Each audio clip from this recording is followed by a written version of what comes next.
Bonjour à tous. Je suis content d'être avec vous aujourd'hui, même si c'est encore une fois dans des conditions de confinement et que dans cette salle, on est bien sûr très peu nombreux, comme le pasteur Claude Trépanier vous l'a dit tout à l'heure. Je suis content de pouvoir être avec vous d'une certaine manière, de pouvoir partager ce moment. Merci à ceux qui ont préparé le moment de louange et de musique qui élèvent nos cœurs et qui nous permettent d'être de manière spéciale en connexion, en communion avec Dieu. La dernière fois que j'ai prêché, je vous avais promis que je traiterai avec vous la question du virus sous sa forme prophétique. Et j'ai donné comme titre à ce message « Un virus prophétique, point d'interrogation ». Il faut dire que depuis le début de la crise, on peut dire que les complotistes et les prophètes en tout genre s'en donnent à cœur joie. Si vous allez sur Internet, vous allez entendre que le virus a été fabriqué en laboratoire, qu'il a été envoyé un peu partout dans le monde. Alors, côté des États-Unis, on dit que ça a été fabriqué en Chine, évidemment pour déstabiliser les États-Unis, et puis d'autres disent que c'est le contraire, que ce sont les États-Unis qui ont cherché à déstabiliser la Chine, puisque ça a démarré là-bas. Toutes sortes de théories.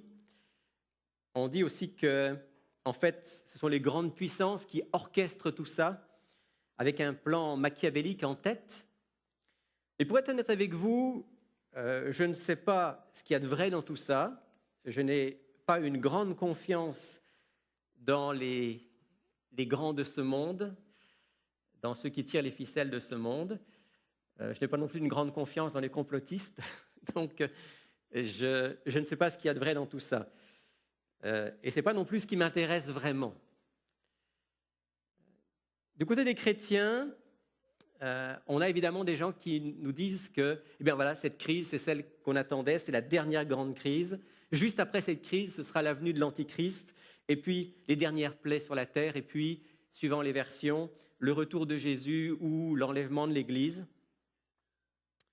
Et nous qui sommes des chrétiens, et en plus des chrétiens adventistes, c'est sûr qu'on n'est pas insensible à tous ces discours prophétiques parce que notre histoire même a commencé dans l'étude des prophéties. En fait, on peut dire que l'Église adventiste a dans son ADN un intérêt profond pour les prophéties et pour les événements de la fin. Ce n'est pas un intérêt malsain, bien au contraire. Dieu nous a donné des prophéties pour qu'elles soient étudiées, méditées, partagées. Et puisque le monde en général aujourd'hui nous dit que ce qu'on vit est sans précédent, vous avez sans doute vu ces déclarations des responsables internationaux disant que c'est la plus grande crise depuis la Deuxième Guerre mondiale. On a parlé d'une crise sans précédent. Alors il est bien normal que nous, les chrétiens, et nous, les chrétiens adventistes, nous nous intéressions, nous soyons frappés, marqués par cette crise du coronavirus.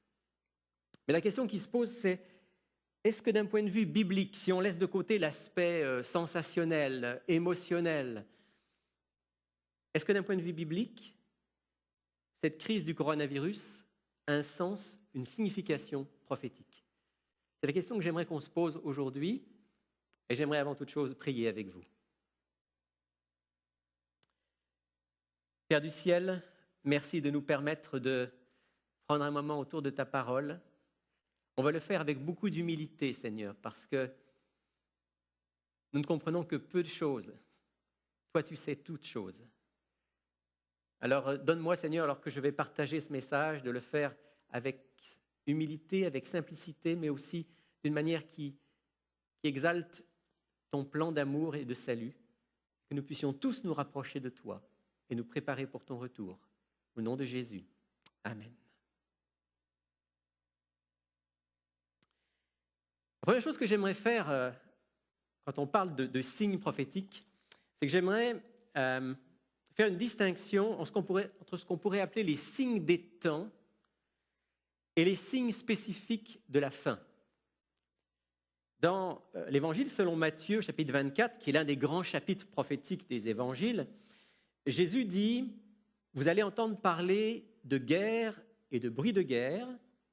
Gardez-vous de vous alarmer, car cela doit arriver. Mais ce ne sera pas encore la fin. Alors c'est intéressant que Jésus ici dise, vous voyez, il va y avoir des guerres, il va y avoir des conflits, et puis il va dire aussi, il va y avoir des tremblements de terre, il va y avoir des famines.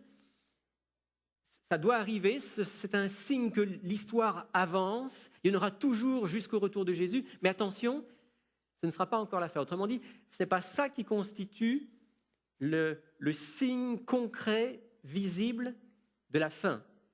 Dans Luc chapitre 21, verset 11, Jésus dit, il y aura de grands tremblements de terre, par endroits des pestes et des famines. Et j'ai souligné le mot peste parce que les pestes, ça fait allusion bien aux épidémies. Il y en aura. Mais tout cela ne sera que le commencement des douleurs. Autrement dit, là encore, il s'agit des guerres, des conflits, des tremblements de terre, des famines et même des pestes, même des épidémies. Ce ne sont pas des signes spécifiques de la fin. Ce sont ce qu'on appelle les signes des temps, c'est-à-dire on voit l'histoire avancer, elle continue. Alors évidemment, ça ne veut pas dire qu'il n'y a pas quand même dans ces éléments-là des choses qui doivent nous interpeller, nous qui vivons à une époque particulière que je crois être celle de la fin. Par exemple, le fait que nous ayons eu dans le dernier siècle 2 guerres mondiales qui ont fait plus de morts que n'importe quelle autre guerre doit nous interpeller et nous montrer qu'effectivement, dans l'avancement de l'histoire, il y a des choses particulières qui se passent là, dans les dernières décennies. Les tremblements de terre, paraît-il, sont de plus en plus fréquents. Un certain nombre d'instituts qui étudient cela disent qu'il y a une fréquence accélérée des tremblements de terre. En ce qui concerne la famine, il semblerait que la famine a régressé depuis un certain nombre de décennies. Il y a des chiffres à ce sujet et c'est encourageant. Mais évidemment, la crise qu'on est en train de vivre maintenant pourrait remettre en question les progrès qui ont été faits. Toutes ces choses-là doivent nous interpeller, mais il faut bien comprendre que ce ne sont pas les signes spécifiques de la fin. Et dans ce sens-là, la Covid-19 n'est pas non plus un signe spécifique de la fin en tant qu'épidémie, en tant que pandémie. Mais tous ces événements-là, j'aime beaucoup ce commentaire ici d'Ellen White dans Événements des derniers jours, où elle dit « Ces calamités sont des instruments que Dieu utilise pour éveiller chez les hommes et les femmes la conscience du danger qu'ils courent. » Autrement dit, ces calamités qui mettent en danger notre vie aujourd'hui sont là pour nous faire prendre conscience qu'il y a un danger plus grand que nous courons, qui est le danger de ne pas être prêt pour rencontrer notre Dieu. Et ça doit éveiller notre conscience. Mais la question qu'on peut se poser, c'est est-ce que Dieu nous donne certains signes plus spécifiques du temps de la fin? C'est ce que je voudrais partager avec vous ce matin, tout en étant quand même très, très clair que ce que je vais partager avec vous, ce sont des grandes lignes. Je me méfie beaucoup de ceux qui font des scénarios très précis, ça va se passer comme ci, ça va se passer comme ça. Je crois que Dieu ne nous a pas donné ça. Dieu nous a donné des grandes lignes. Pourquoi? D'abord pour nous montrer qu'il connaît l'histoire et que finalement, c'est lui qui contrôle l'issue ultime de l'histoire humaine. Et ça, c'est formidable pour nous de savoir que le monde n'est pas lancé au hasard dans une histoire dont on ne sait pas comment elle finira. Dieu connaît l'histoire et même si ce n'est pas lui qui est à l'origine de la plupart des événements, par son omniscience et sa toute-puissance, eh bien, il nous avertit et il dirige les choses vers l'issue ultime qui est son intervention pour établir son royaume. Donc Dieu veut que nous sachions ça et c'est pourquoi il nous donne des jalons prophétiques. Il veut aussi que nous soyons de ceux qui soyons prêts à le rencontrer, qui en aidions d'autres à se préparer. Et c'est pour ça que nous avons ces jalons prophétiques.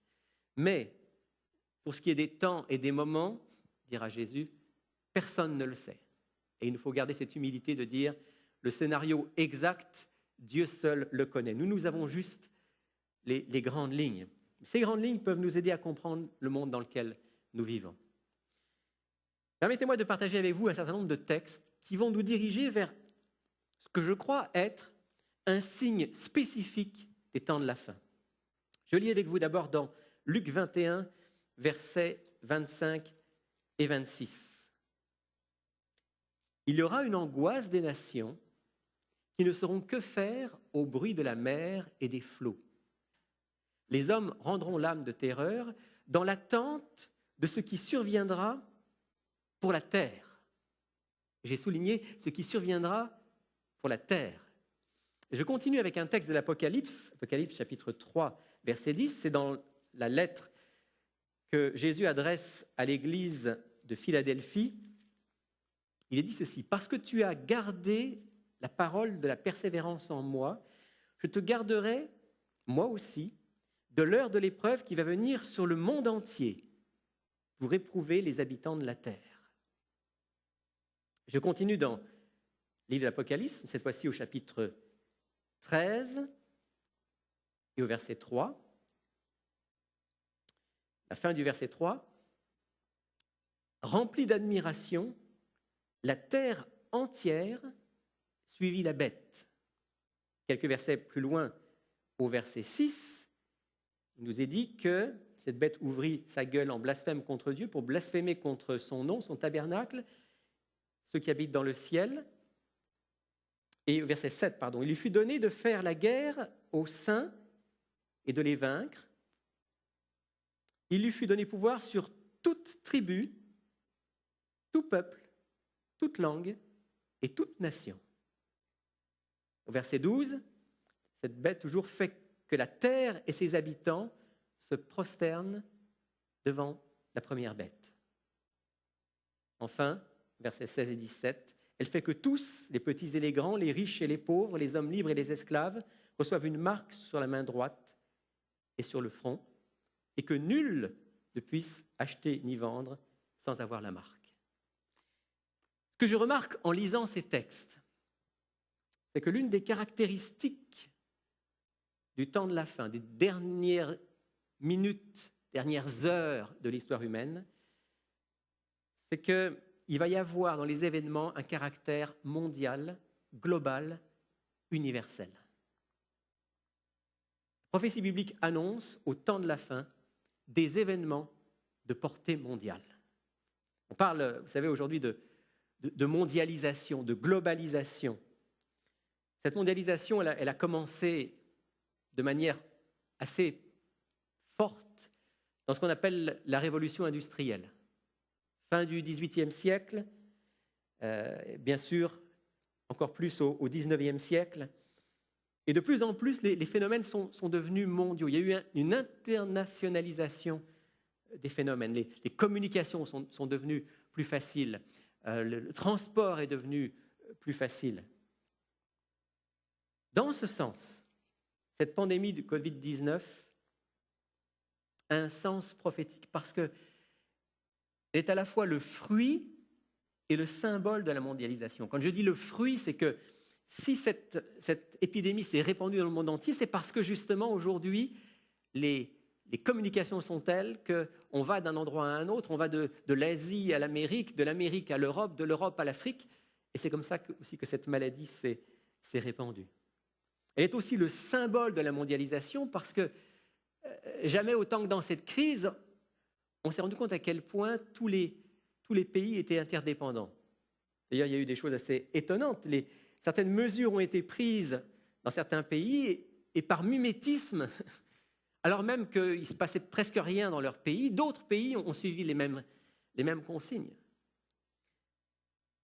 Alors on voit que cette mondialisation, cette globalisation, ce monde interconnecté et interdépendant correspond de plus en plus à la prophétie biblique qui nous dit que des événements se passent qui touchent la terre entière, que des puissances sont capables de diriger tous les habitants de la terre. Parce qu'il ne faut pas s'y tromper, cette mondialisation qui est fascinante, qui semble triomphante, tend aussi à s'affranchir du Dieu Tout-Puissant et à imposer des manières de penser et de vivre qui sont opposées à la loi de Dieu. Et on a de plus en plus des moyens de contrôle qui vont faire que, comme il est dit dans Apocalypse 13, à un moment, tous, les petits et les grands, les riches et les pauvres, les hommes libres et les esclaves, doivent recevoir une marque sur la main droite ou sur le front pour pouvoir acheter ou vendre. Je pense que vous n'avez pas été sans remarquer que dans les dernières semaines, on a beaucoup parlé de contrôle. On dit par exemple que quand on va arriver au déconfinement, quand les gens vont sortir de ce confinement forcé dans lequel beaucoup d'entre nous sont, aux dernières statistiques, je pense à peu près 2/3 de la planète était en confinement. Quand nous allons sortir de là, on nous dit « Ah, ça ne va pas être comme avant. Ça va pas être comme avant. Il va falloir qu'on prenne des précautions. » Alors, vous avez entendu parler de ces applications qu'on va mettre dans les téléphones pour savoir que, voilà, si vous avez eu la maladie, alors vous serez pisté, tracé. Si quelqu'un vous rencontre, eh bien, automatiquement, on va savoir que la personne vous a croisé, que donc elle est en danger. Et vous voyez le système, l'araignée, le web, qui se met en place pour un contrôle généralisé. Alors certains disent non, pas les téléphones cellulaires, parce que de toute façon, tout le monde n'en a pas. Alors on parle de bracelets électroniques qui vont faire le même travail. Tout ça au nom de la prévention, de la santé, pour protéger la planète. Et ce qui me frappe, c'est que dans une période de crise comme celle que nous vivons, la plupart des gens, pas tous, mais la plupart des gens sont tout à fait d'accord qu'un contrôle extrêmement précis de chaque individu soit mis en place. Et ce grand contrôle électronique qui est en train de se mettre en place, eh bien, ce sont les conditions nécessaires pour qu'arrive la situation dont nous parle le livre de l'Apocalypse, c'est-à-dire un grand gouvernement mondial qui peut diriger la planète, qui peut contrôler chacun de ses habitants et qui peut faire en sorte que personne ne puisse acheter ni vendre sans avoir reçu la fameuse marque. Je ne veux pas rentrer ici dans le détail de qu'est-ce que c'est que la marque, etc. C'est une étude à faire aussi, mais je veux juste vous faire remarquer les grandes lignes. Comment cet épisode de Covid-19 rentre dans le plan global dont Dieu nous parle, qui est un plan pour mettre toute la planète sous la direction d'une puissance anti-Dieu. Les mots de mondialisation, de globalisation, le village global, les Nations Unies, le nouvel ordre mondial sont à l'ordre du jour. Et ce n'est pas une bonne nouvelle. Même si, pour beaucoup, ça semble quelque chose de beau, de logique. Voilà, le monde entier est en train de s'unir. Ce n'est pas une bonne nouvelle. Je sais aussi, et peut-être certains d'entre vous le pensent en ce moment, je sais aussi que certains disent non, mais l'épidémie de Covid-19, ça va exactement dans le sens inverse. Parce que certaines nations ont tendance à se replier sur elles-mêmes. C'est vrai qu'on voit ce phénomène-là. Plusieurs nations disent, bon, il faut qu'on soit plus indépendant.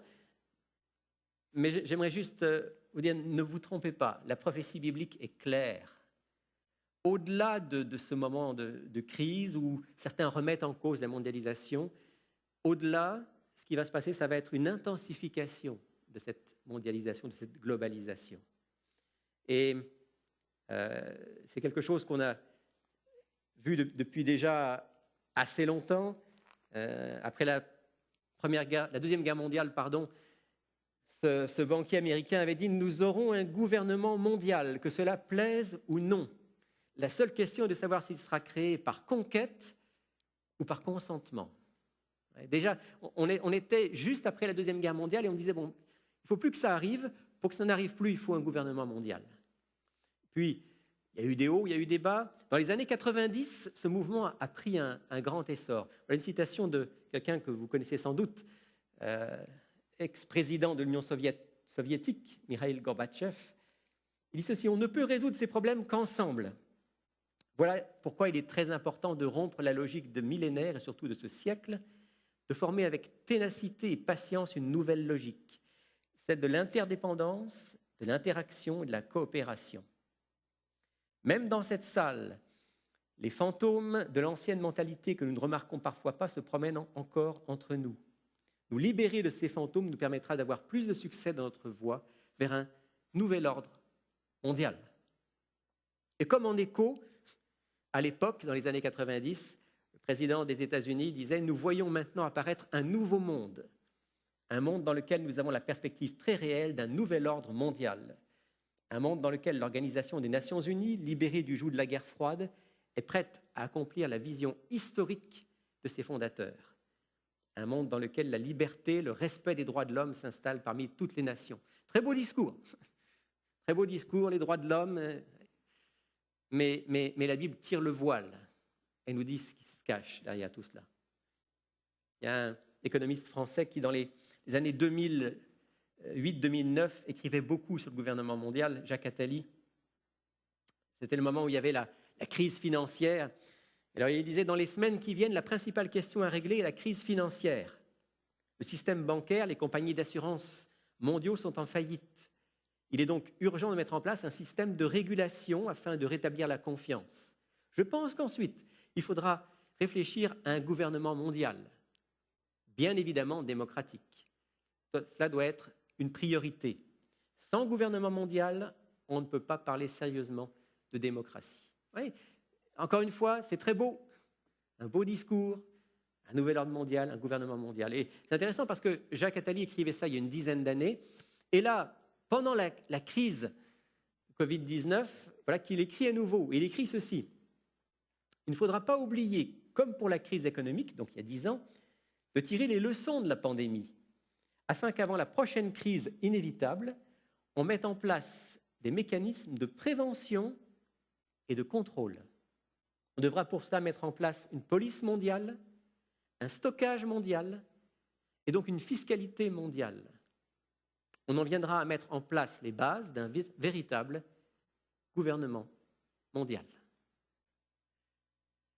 Voilà, me semble-t-il, en quoi cette pandémie que nous vivons et les événements que nous voyons ont un lien avec la prophétie biblique.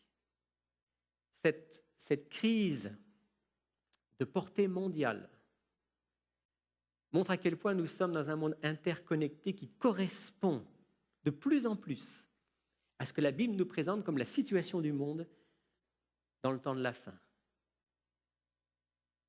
Et cette crise nous montre aussi que l'on a de plus en plus des moyens de contrôle qui vont pouvoir permettre de tracer et de retracer chaque habitant de la Terre. Pour la première fois dans l'histoire de l'humanité, le vieux rêve d'un monde dans lequel tous sont liés les uns aux autres semble du domaine du possible. Les avancées techniques, les communications permettent d'envisager un nouvel ordre mondial, mais la Bible nous avertit que la mondialisation et l'établissement d'un nouvel ordre mondial sont loin de constituer une promesse de justice et de vérité pour l'humanité. Maintenant, je dois à la vérité et je dois à la fidélité biblique de dire que la mondialisation, la globalisation dans la prophétie biblique a aussi une dimension positive. Et cette dimension positive, je la vois dans certains textes, comme par exemple Apocalypse chapitre 5, verset 6. Qu'est-ce qu'il est dit ici ? Je vis au milieu du trône et des 4 êtres vivants, au milieu des anciens, un agneau debout qui semblait immolé. Il avait 7 cornes et 7 yeux, qui sont les 7 esprits de Dieu envoyés par toute la terre. Donc ici, les 7 esprits de Dieu, qui sont sans aucun doute une manière de représenter le Saint-Esprit, on le voit ça dans le chapitre 1er de l'Apocalypse, eh bien, les 7 esprits de Dieu sont envoyés, dit le texte, par toute la terre. Et ce verset fait penser à Apocalypse chapitre 14, verset 6, que vous connaissez sans doute bien, qui dit « Je vis un autre ange qui volait au milieu du ciel, il avait un évangile éternel, pour l'annoncer aux habitants de la terre, à toute nation, tribu, langue et peuple. » Intéressant. Tout à l'heure, on a vu cette expression déjà. Si vous vous souvenez, on l'a vu à propos de la bête. La bête, elle va dominer sur toute nation, tribu, langue et peuple. Et ici, eh bien, l'évangile éternel, il va être annoncé à qui ? Aux habitants de la terre, dit le texte, à toute nation, tribu, langue et peuple. Dimension mondiale, portée globale. Jésus l'avait déjà dit dans l'évangile selon Matthieu, au chapitre 24 et au verset 14.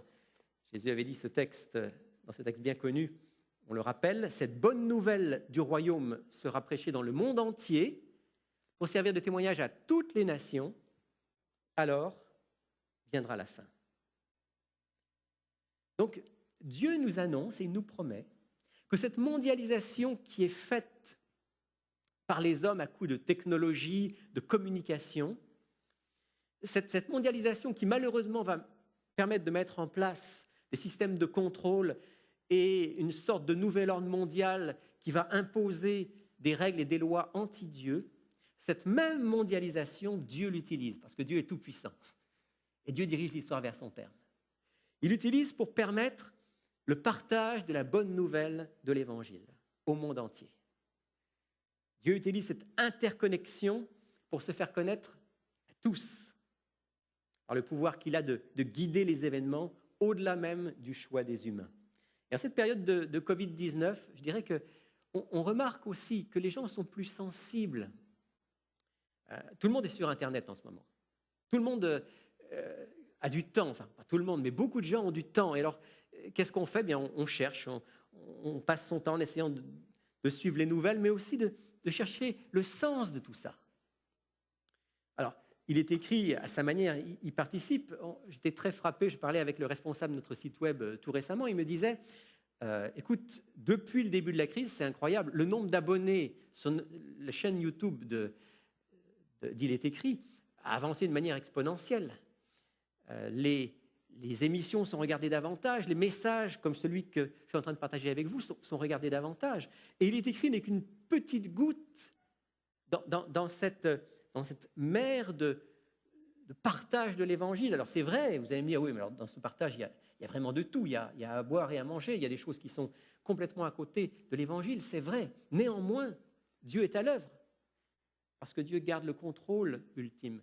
Et en ce moment, Dieu est puissamment à l'œuvre pour que beaucoup d'hommes et de femmes qui peut-être n'avaient pas prêté une oreille attentive au message de l'Évangile, n'avaient pas recherché le sens de tout cela, le sens de la vie, n'avaient pas recherché Dieu, eh bien, puissent maintenant faire une recherche personnelle. Il y a quelques jours, j'ai eu un coup de téléphone de quelqu'un qui me dit, c'est pas vrai, c'était pas un coup de téléphone, avant le coup de téléphone, c'était un courriel. Il m'écrit et il me dit, voilà, depuis le début de cette crise, je suis interpellé. J'ai entendu parler de Dieu dans mon enfance, j'ai laissé tomber tout ça, mais là maintenant, je me dis, il faut que je retourne vers Dieu parce que ce monde va à sa perte, il va à sa catastrophe. Et moi, je ne suis pas prêt. Je veux être prêt. Je veux connaître Dieu, je veux savoir ce qui est devant nous et je veux surtout être prêt à le rencontrer. Il s'appelle Jean-Michel. Je crois que des Jean-Michel, il y en a des dizaines, des centaines, des milliers, des millions en ce moment. Ils sont interpellés par l'Esprit de Dieu et qui, partout dans le monde, cherchent à comprendre le sens de notre monde, cherchent à comprendre le sens de la vie, cherchent à être prêts pour le grand moment où ils rencontreront Dieu.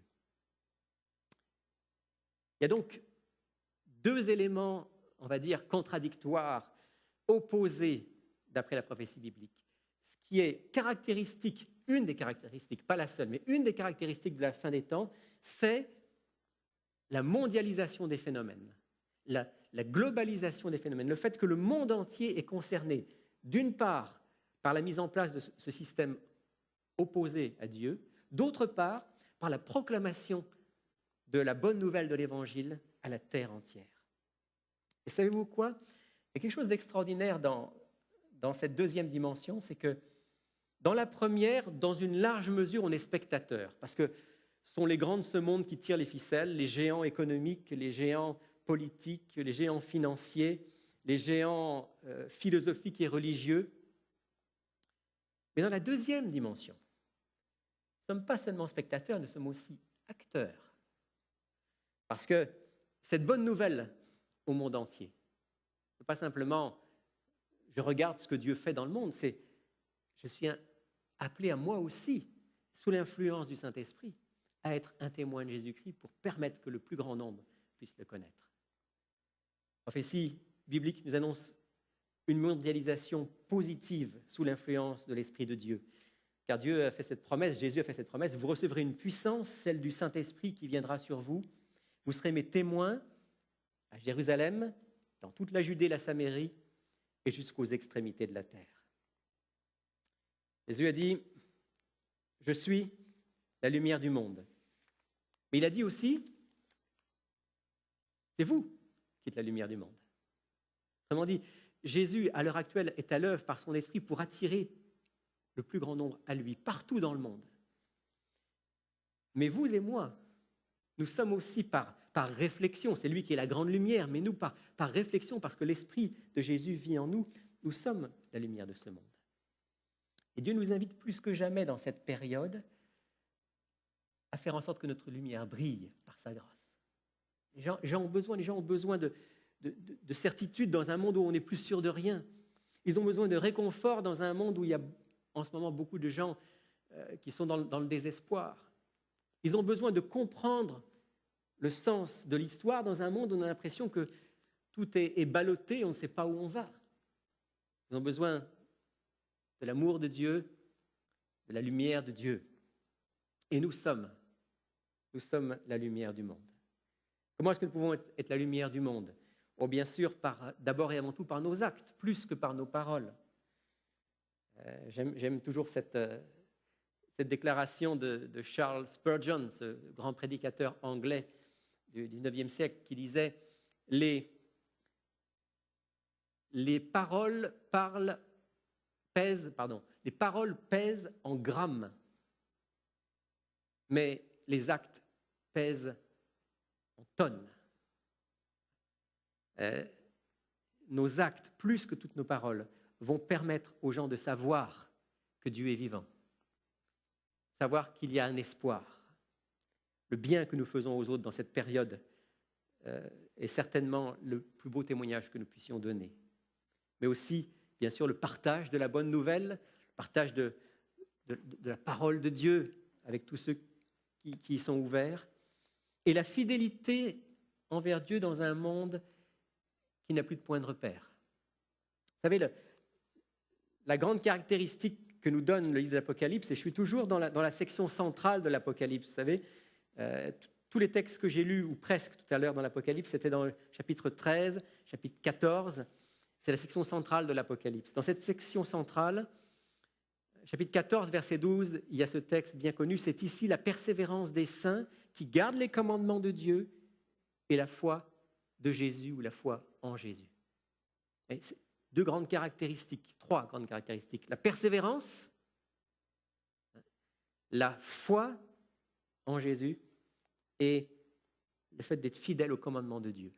Dans notre monde qui ne connaît plus les commandements de Dieu, qui ne connaît plus non plus le Christ dans une large mesure, notre attachement au Christ, notre fidélité envers chaque commandement de Dieu est certainement un témoignage qui va permettre à un grand nombre de rencontrer le Christ et de pouvoir changer de vie, se préparer pour rencontrer Jésus. Et j'aimerais ici lire cette citation encore du livre « Événements des derniers jours ». Je l'ai avec moi ici, ce livre, je vous le recommande. Si vous ne l'avez jamais lu, je vous le recommande. « Événements des derniers jours », ça vaut la peine de le lire ou de le relire, parce qu'il y a beaucoup de choses là sur ce que nous vivons et ce que nous vivrons avant le retour de Jésus. Je lis ici cette citation. « L'ange qui se joint à la proclamation du message du troisième ange, le dernier des trois anges, doit illuminer toute la terre. » Voyez à nouveau, doit illuminer toute la terre de sa gloire. C'est une œuvre d'extension mondiale, d'une puissance extraordinaire qui est annoncée ici. Ce sont des milliers de voix qui, par toute la terre, donneront l'avertissement final. Des milliers de voix qui, de manière physique, de manière électronique ou de toute autre manière, vont être utilisées par Dieu sous l'influence de l'Esprit pour lancer ce grand avertissement final, cette grande invitation finale à être prêt pour rencontrer le Christ.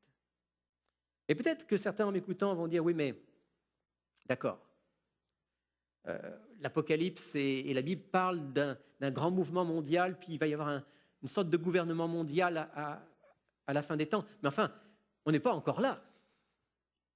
Et puis, la Bible dit que tous les hommes et les femmes vont tous entendre le message de l'Évangile auront l'occasion d'accepter le Christ, de recevoir sa parole. Mais on n'est pas encore là. Mais c'est vrai. On est, à vue humaine, encore très loin d'un gouvernement mondial ou d'un nouvel ordre mondial, bien que les éléments se mettent en place. On est, d'un point de vue humain, encore loin d'un moment où, sur la planète, tous les habitants auraient entendu d'une manière audible et d'une manière compréhensible, d'une manière fidèle, le message de l'Évangile. On pense à des territoires comme la Corée du Nord, comme les pays musulmans et bien d'autres, où pour l'instant le message de l'Évangile a bien de la peine à se frayer un chemin. À ceux qui pensent comme cela, et parfois moi je pourrais avoir tendance à penser comme cela aussi, je voudrais nous rappeler que Dieu est Dieu, que la parole de Dieu est sûre, certaine et digne de foi. Et j'aimerais aussi tirer une leçon de la pandémie de Covid-19 à ce sujet. Cette leçon, c'est la leçon de la soudaineté. Vous savez, il y a seulement quelques mois en arrière, si on vous avait dit que les 2/3 de la planète seraient confinés, vous auriez sans doute souri. Si on vous avait dit il y a quelques mois qu'il y allait y avoir une crise économique, vous n'auriez pas souri parce que ça, certains l'avaient annoncé. Mais si on vous avait dit que ça aurait une ampleur telle que certains pays allaient perdre 30% et 40% de leur produit intérieur brut, vous auriez dit non, là, c'est exagéré tout ça. Et pourtant, un petit virus est arrivé, et puis en quelques semaines a commencé à bouleverser un pays, et en quelques mois a bouleversé la planète entière. Personne ne l'avait vu venir, personne ne s'y était préparé, personne ne pouvait imaginer que ça aurait une telle portée. Je veux faire un parallèle en terminant avec ce que Dieu nous dit dans sa parole. Il nous dit qu'il va y avoir la mise en place d'un grand nouvel ordre mondial. Il va y avoir la mise en place d'un système qui va chercher à imposer sa loi et à contrôler les êtres humains. Chacun va devoir faire un choix. Et on s'est dit peut-être, oui, mais ça viendra peut-être un jour, mais on en est encore loin. Et puis, comme on l'a vu ensemble, la Bible dit aussi la bonne nouvelle, le message de l'Évangile, le message du salut, le message du retour de Jésus, le message du changement de vie va être propagé dans le monde entier. Chaque être humain va pouvoir l'entendre et va pouvoir le choisir. Et on pense, certainement ça arrivera un jour, mais on en est encore loin. Et la leçon de soudaineté du Covid-19 est là pour nous rappeler, avec Dieu, sous l'influence de l'Esprit de Dieu, les choses peuvent aller très vite. Permettez-moi de partager une dernière citation. Ici, lorsque la puissance divine se combinera avec l'effort humain, l'œuvre de l'Évangile, se répandra comme une traînée de poudre. Dieu emploiera des puissances dont l'homme ne saura pas discerner l'origine. Ça, c'est la puissance de notre Dieu, c'est la grandeur de notre Dieu. Sa parole est certaine, elle se réalisera, et à un moment, elle se réalisera très vite. Voilà pourquoi je demande à Dieu que cette crise que nous vivons en ce moment, il puisse l'utiliser pour nous éveiller, pour nous réveiller par son Saint-Esprit. Nous aider à prendre conscience que nous vivons une époque particulière de l'histoire humaine, qui n'a aucun précédent. Ce n'est pas en soi le Covid-19 qui n'a pas de précédent, mais c'est cette globalisation, cette mondialisation de tous les phénomènes. C'est sans précédent dans l'histoire humaine. Que Dieu puisse nous faire prendre conscience que nous vivons vraiment les derniers temps, que tout peut aller vite, très vite, que la dernière crise va s'enclencher et qu'alors les événements vont se précipiter, que la dernière annonce de l'Évangile va se répandre comme une traînée de poudre, que tout sera soudain, surprenant, inattendu. Et qui peut mieux nous le rappeler que Jésus lui-même? Il nous dit, quand cela commencera d'arriver, redressez-vous, levez la tête, parce que votre délivrance approche. Prenez garde à vous-même, de crainte que vos cœurs ne s'apesantissent par les excès ou l'ivrognerie, par les soucis de la vie, et que ce jour ne fonde sur vous à l'improviste, comme un filet, car il viendra sur tous ceux qui habitent la surface de la terre. Veillez donc et priez en tout temps, afin que vous ayez la force d'échapper à tout ce qui doit arriver et de paraître debout devant le Fils de l'homme. Dans cette période unique de l'histoire humaine que nous vivons, l'important n'est pas de se préparer, l'important c'est d'être prêt. À force de se préparer, on peut manquer l'heure du train. Ce qu'il nous faut, c'est être prêt aujourd'hui. Et Jésus nous dit comment ? Veillez donc et priez en tout temps, afin que vous soyez prêts, que vous ayez la force d'échapper et que nous puissions tous paraître debout devant le Fils de l'homme. Amen.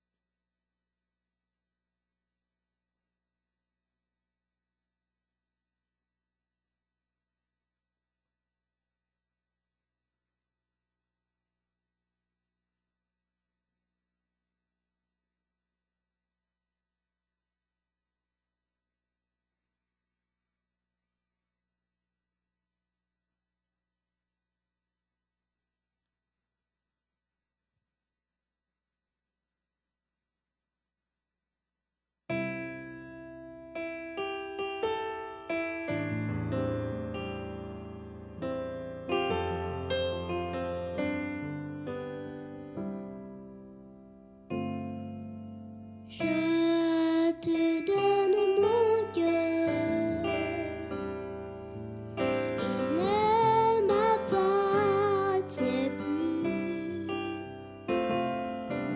Ce que j'ai de meilleur, tout est pour toi, Jésus. Un parfum de valeur sur toi est répandu. C'est l'offrande de mon cœur. Je suis à toi, Jésus. Prends mon âme, prends mon cœur, je te donne tout. Prends ma vie, me voici, je te donne tout.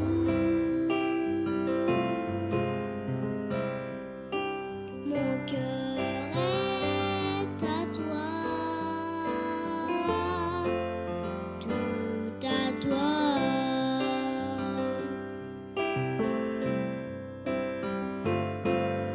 Je te donne mon cœur, il ne m'appartient plus. Ce que j'ai de meilleur, tout est pour toi, Jésus. Un parfum de valeur sur toi est répandu. C'est l'offrande de mon cœur.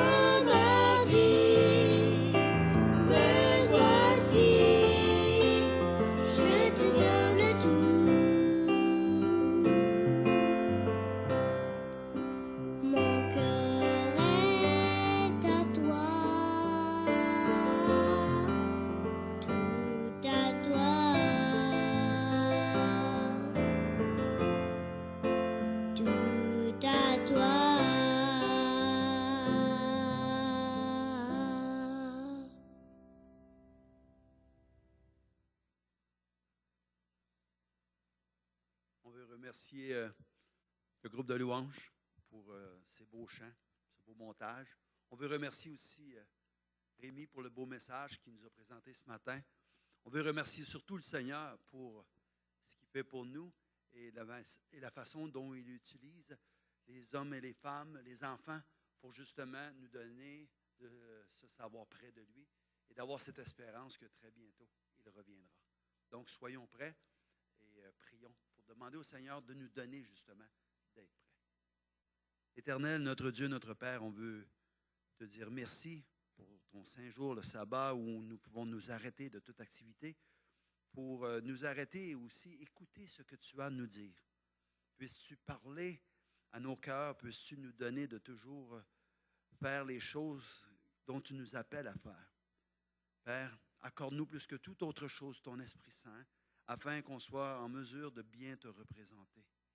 De nous d'être prêts lorsque l'appel se fera, d'aller et d'avertir les gens qui seront alarmés, qui seront dans la crainte et dans l'anxiété, afin qu'on puisse, par la paix que tu nous donnes, leur donner cette sécurité de savoir qu'eux aussi peuvent te connaître et avoir cette paix que tu donnes à tous ceux et celles qui veulent s'abandonner à toi. Père, on te remercie pour Jésus et c'est en son nom qu'on te prie.